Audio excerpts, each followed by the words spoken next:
नमस्कार दोस्तों, आज मैं डिवीज़न ट्रिक्स बताने वाला हूँ। डिवीज़न ट्रिक्स में जनरली डिवीज़न रूल्स के बारे में हम लोग जानेंगे और आगे वाले क्लास में है जो कि 10th क्लास में है जो कि यूक्लिड डिवीजन एल्गोरिथम और लेमा से रिलेटेड बहुत सारे कॉन्सेप्ट यहाँ क्लियर करूँगा। मैं चैप्टर कराऊँगा तो वहाँ पे भी कुछ बहुत सारी चीज़ें को बताऊँगा। सबसे पहले हम लोग डिवीज़न ट्रिक्स में आते हैं। यूक्लिड डिवीजन लेमा, यूक्लिड ने एक सिस्टम, एक फार्मूला बताया। यूक्लिड ने बताया जैसे हम लोग जनरली है जो कि डिवाइड करते हैं 7 डिवाइडेड बाई 2, 7 को 2 से डिवाइड करते हैं तो जनरली 2 लिखिएगा, 7 लिखेंगे, ठीक। और उसके बाद हम लोग उसको डिवाइड करना शुरू करेंगे तो 3 बार में 6 लिखेंगे और 1 आएगा। इस तरह से हमारा डिवीज़न कंप्लीट होगा।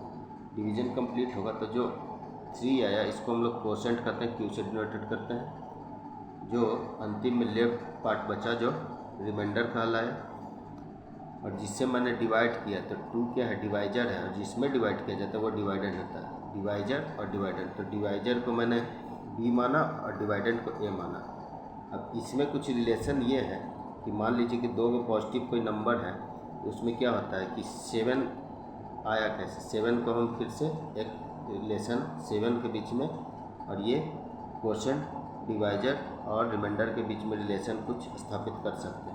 तो रिलेशन ये कि 7 इक्वल टू, तो पहले 2 इंटू 3 करेंगे, 6 प्लस 1 इक्वल टू 7 के बराबर आ जाएगा। तो यूक्लिड डिवीजन लेमा एक इसी तरह का फार्मूला है, पैटर्न है, जिसमें ये बताया गया कि अगर 2 पॉजिटिव नंबर हो हमारे पास ए और बी तो उसमें डिफरेंट टाइप क्यू और आर अलग 2 नंबर आ सकते हैं। तो जैसे कि ए इक्वल टू कितना, ए इक्वल टू कितना हो गया, यानी कि divided into is equal to divisor into quotient plus remainder. और रिमाइंडर का जो वैल्यू होना चाहिए वो आर 0 या 0 के बराबर या 0 से बड़ा होना चाहिए, मगर बी से हमेशा छोटा होना चाहिए। जब तक बी से छोटा नहीं आएगा या 0 नहीं आएगा तब तक वो डिवीजन होता रहेगा। तो यही हम यूक्लिड डिवीजन लेमा इसको कहते हैं, जो कि 10th क्लास में आपको यूटिलाइज होगा, ठीक है।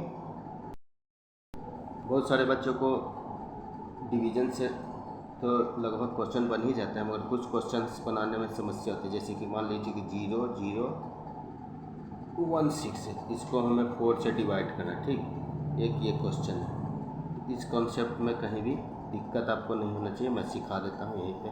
देखिए क्या है, तो इसको अगर 4 कीजिएगा, 4 से डिवाइड, तो बहुत सारे बच्चे का गलत आंसर भी आ जाएगा। तो मैं इसको सही बनाने का तरीका बताता हूँ। सबसे पहले तो 1 टाइम्स होगा, 1 टाइम्स के आगे 4 आ गया, 4 से 4 गायब हो गए, कट गया, फिर 0 आप उतारिएगा, ठीक।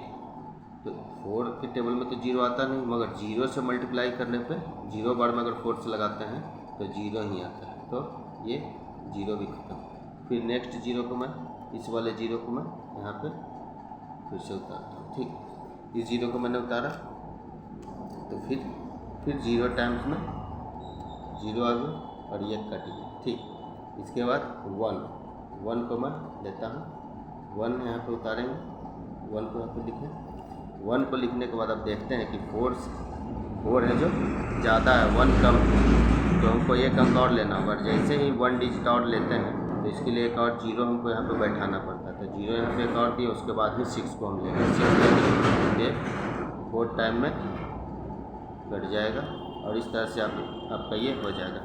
जनरली बच्चों का अगर इससे डिवीज़न कराइएगा तो 1 0 0 4 1 0 4 या इस तरह से गलत आंसर लाने का प्रयास करते तो गलत आंसर आता है। तो ये सब समस्या आपको काफ़ी हद तक दूर हो जाएंगी इस तरह के क्वेश्चन में। धन्यवाद।